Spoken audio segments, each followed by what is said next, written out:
예, 3월 11일 시황 브리핑 시작하겠습니다. 뭐 갖다 붙이면 재료들 참 많은데 그냥 심플하게 보면 이제 엔비디아 하락 때문에 투자자들이 조금 몸을 사리는 그런 모습이 있었고요. 그리고 또 CPI라는 일정 앞두고 있는 상태이기 때문에 좀 이제 소극적인 어떤 그런 대응들이 상대적으로 좀 많았던 것 같습니다. 그렇지만 이제 코스닥은 외국인 기관 투자들이 매도하고 개인만 매수했는데 그러니까 상대적으로 선전을 했죠. 그러니까 중성주 쪽에 조금 변화가 생겼다라는 점, 왜 그런지는 이제 잠시 후에 좀 설명을 드릴 거고, 특징주로 뭐 게임주, 엔터주, 뭐 화장품 이렇게 소외받았던 종목군들이 움직였거든요. 전체적으로는 강했던 종목들보다 오래 많이 빠졌던 종목군들이 상대적으로 선전하면서 뭐 하락 종목 수가 일방적으로 많진 않은 그런 모습을 보였던 것 같습니다. 우선 재료는 이제 엔비디아가 지난 주말에 피크 대비 100달러나 하락을 하면서 이제 마감이 되다 보니까 뭐 영향을 받을 수밖에 없죠. 뭐 하이닉스가 3% 하락하면서 이제 밀렸고, 최근에 뭐 보고서 뭐 21만 원짜리 보고서 나오고 했는데 뭐 좀 부담되는 건 있습니다. 왜냐면 이제 엔비디아라는 것도 있지만 PBR 밴드로 놓고 보면 상단 뚫고 나갔거든요. 그래서 어느 정도 좀 부담이 될 수 있다. 뭐 물론 이 밴드 상단이 또 이제 실적 전망이라든가 이런 것들에 따라서 또 달라질 수는 있겠지만, 투자자들 입장에서는 엔비디아 핑계김에 좀 오버슈팅 됐다. 그래서 그 핑계로 이제 조금 매도 물량을 좀 소화해야 될 것 같다. 이렇게 이제 움직임이 나왔던 것 같습니다. 뭐 최근에 웬만하면 뭐 하이닉스 밀어붙이고 뭐 이런 것들이 나왔었잖아요. 근데 대장주가 밀리면서 투자자들이 오늘은 적극적으로 매수하기 힘들겠는데, 그러니까 이런 생각을 좀 했던 것 같고요. 그리고 또 이럴 때 반대 시소 있던 게 보통 밸류업 종목들이었는데, 밸류업 종목들도 오늘은 빠졌죠. 뭐 증권주를 비롯해서 뭐 금융주도 선별적으로, 보험주도 선별적으로, 지주회사들도 그렇고, 그래서 집중도보다는 이 안에서 골라서 움직이는 그런 형태를 보였거든요. 그러니까 투자들은 많이 오른 종목들에 대해서는 엔비디아가 저렇게 빠졌기 때문에 많이 오른 종목들은 아무래도 부담이 있는 자리야, 뭐 이렇게 이제 판단을 많이 했던 것 같습니다.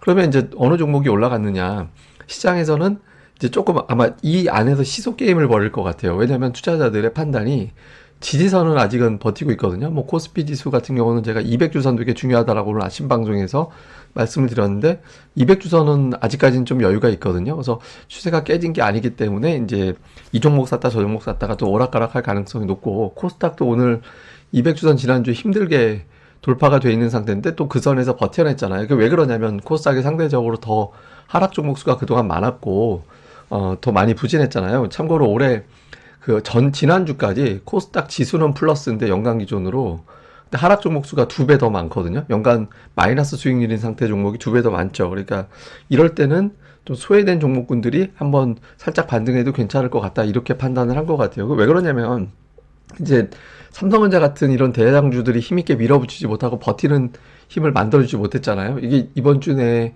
저 73,500원 위로 마감해 줘야 되거든요. 시장을 위해서는. 근데 이제 삼성전자가 이렇게 밀려 있다 보니까 이거 대형주들 만만치 않겠다. 그러면 중성주 쪽으로 가는 게 좋겠다. 또 소외받은 종목으로 가는 게 좋겠다. 이렇게 판단을 한 거죠. 그래서 대표적으로 엔터주 되게 많이 빠졌던 종목인데 오늘 급반등을 하는, 뭐 엔터주 관련해서는 겨울을 넘기고 이제 봄이 왔다 뭐 이런 식의 보고서도 나온 게 있었잖아요. 그리고 게임주 같은 경우도 되게 많이 빠졌던 종목인데 이것도 역시 이제 반전을 좀 하고, 그 다음에 카카오 같은 경우도 뭐 다른 대형주들 빠질 때 특히 이게 밸류업 이슈 불거지고 나서부터는 주가가 대체로 좀 고전을 하는 그런 모습이었거든요. 근데 200일선에서는 튕겨 올리는 패턴이 좀 반복이 됐었는데 또 이번에도 이제 200일선에서는 튕겨 올리는 모습이 나왔어요. 그래서 상대적으로 밸류업이라든가 또 하이닉스 같이 많이 오른 종목보다 그동안 좀 싸진 게 뭐가 있지? 이렇게 좀 살펴보게 된 거죠. 왜 이런 현상이 나오냐면 제가 이제 이번 주 정도 되면 괌에도 내려갈 것 같다라고 말씀을 드렸잖아요. 그러니까 이제 그 코스닥 기준으로는 75, 코스피 기준으로는 80 정도가 이제 괌에도 기준이 되는데 오늘 80 밑으로 내려왔습니다. 이렇게 되면 이제 강했던 종목이 독주하다가 그동안에 소외받았던 종목군들이 이전보다는 상승 시도를 조금 자주 하는 그런 경향을 보이게 되거든요. 그래서 제가 뭐 텔레그램 뭐 코멘트 전략글 뭐 이런 거 토스해 드릴 때 맨날 조금 소외주들에 대해서도 좀 그동안에 눌렸던 종목들, 강했던 종목들도 좋지만 눌렸던 종목들도 좀 관심을 가져나갈 시점이 된 것 같다라고 말씀을 드렸던 게 요 데이터. 그러니까 요게 이제 물론 이제 이것 때문에 더 내려가기도 합니다. 말도 안 되게 더 빠지기도 하는데, 일단 이 즈음 됐을 때는 일단 기본적으로는 좀 눌렸던 종목들이 반전 시도하는 경우가 있거든요. 그러니까 오늘 일단 한번 해본 것 같아요. 제가 보기에는 한번 해놓고 시장 상황에 따라서 다시 이제 뭐 밸류업을 비롯한 그쪽으로 넘어갈 수도 있는 거고, 뭐 눈치 봐서 이제 소외주들이 한 바탕 더 올라갈 수 있는 거고, 그러니까 일단 한번 시장이 이제 한번 이렇게 한번 가볼까 이런 이제 변화를 줬던 하루였던 것 같습니다.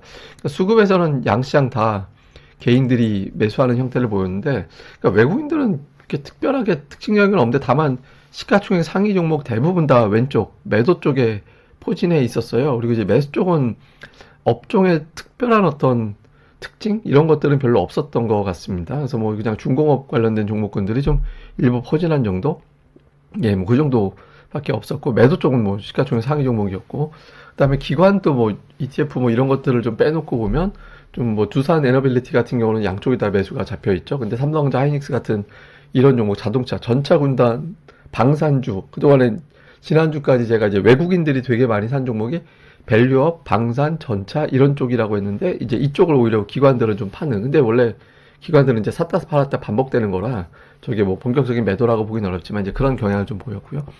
코스닥 쪽에서 외국인들은 좀 색깔이 있습니다. 그러니까 오늘 보면 뭐 시노펙스나 이런 것들이 매수 상위에 들어있고, 위메이드가 또 매수 들어온 것도 있지만 반도체 종목이 되게 많았어요. 포진해 있는 비율이. 예, 그리고 매도 쪽은 제약 바이오들, 예, 제약주 또 바이오 이쪽 계열의 종목군들이 매도 쪽에 좀 많이 포진해 있었고요. 그다음에 기관 투자자들은 엔터주가 좀 눈에 띄죠. YG와 JYP가 들어가 있는 게 있고, 그 외에는 뭐 업종 내에서 좀 샀다 팔았다 골라서 좀 선별적으로 매매하는, 예, 그런 경향을 좀 보인 게 특징이었습니다. 그래서 기관은 그냥 뭐 여전히 골라 담고 있다, 이렇게 보면 되겠습니다. 자, 시장을 좀 요약해 보면 그 엔비디아가 많이 빠져 있는 상태에서 투자자들이 지금 혼란해 있거든요. 그러니까 저게 일종의 기계적인 매도가 나와서 빠진 거다라는 주장이 있고, 이거를 좀 예전에 시스코 차트하고 비교해 보면서 이거 이제 드디어 하락으로 돌아선 거다, 뭐 이런 주장도 있거든요. 그래서 좀 변동성은 이어질 것 같은데, 센 종목이면 이틀까지는 하락하는데 3일 차이는 하락이 안 나와야 되거든요. 그래서 오늘 또는 내일장, 오늘은 뭐 이틀차 채우려면 오늘까지 밀릴 수도 있겠습니다만, 어쨌든 화요일 이내에 이제 또 반전을 해서 요걸 또 이용하는 매수가 붙어주는지가 되게 중요합니다. 그 다음에 오늘 환율이 되게 많이 빠졌거든요.